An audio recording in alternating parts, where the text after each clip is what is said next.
பங்கு ஃபோனை திருநெல்லாம் ஒத்துக்கிட்டா அப்புறம் எனக்கு என்ன பங்கு ரெஸ்பெக்ட் இருக்கும்? நான் எப்படி? ஏன்டா கடைக்கு வந்து விசிட்டிங் கார்டை கூட விடாமல் திருடிட்டு போகிற நாய் உனக்கு ஃபோனை திருடேன்னு சொல்கிறதுக்கு கௌரவ குறைச்சலா இருக்கா? நடிக்காத, ஒழுங்கா வண்டியில் ஏறு, நேராக அவன் வீட்டுக்கு தான் பங்கு போங்க.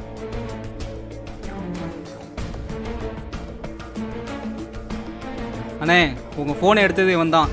டேய் எப்படி வந்து எடுத்தியோ அப்படியே பண்ணி காட்டு. பங்கு வீட்டு கதவு திறந்தான் பங்கு இருந்தது. அப்படியே உள்ளே வந்தேன். உள்ளே யாராக இருக்காங்களான்னு எட்டி பார்த்தேன், யாரும் இல்லை. சரி திருறதுக்கு எதாவது பெருசாக மாட்டுன்னு பார்த்தேன். டேபிளில் ஃபோன் இருந்துச்சு. ஃபோனை அப்படியே எடுத்து என் கையில் பார்த்தேன். இந்த கையில் இல்லை, இந்த கையில் பார்த்தேன். டக்குன்னு யாரும் வர சொல்லி கேட்டுக்கோங்க, அப்படியே உள்ளே ஓடிக்கணும். அப்புறம் என்னண்ணே, ஃபோனையும் கண்டுபிடிச்சாச்சு, எடுத்த ஆளையும் கண்டுபிடிச்சாச்சு, அவனே ஒத்துக்கிட்டான், ஓகே தானே? அவன் கூட 2 நிமிஷம் தனியாக பேசிக்கிட்டுமா?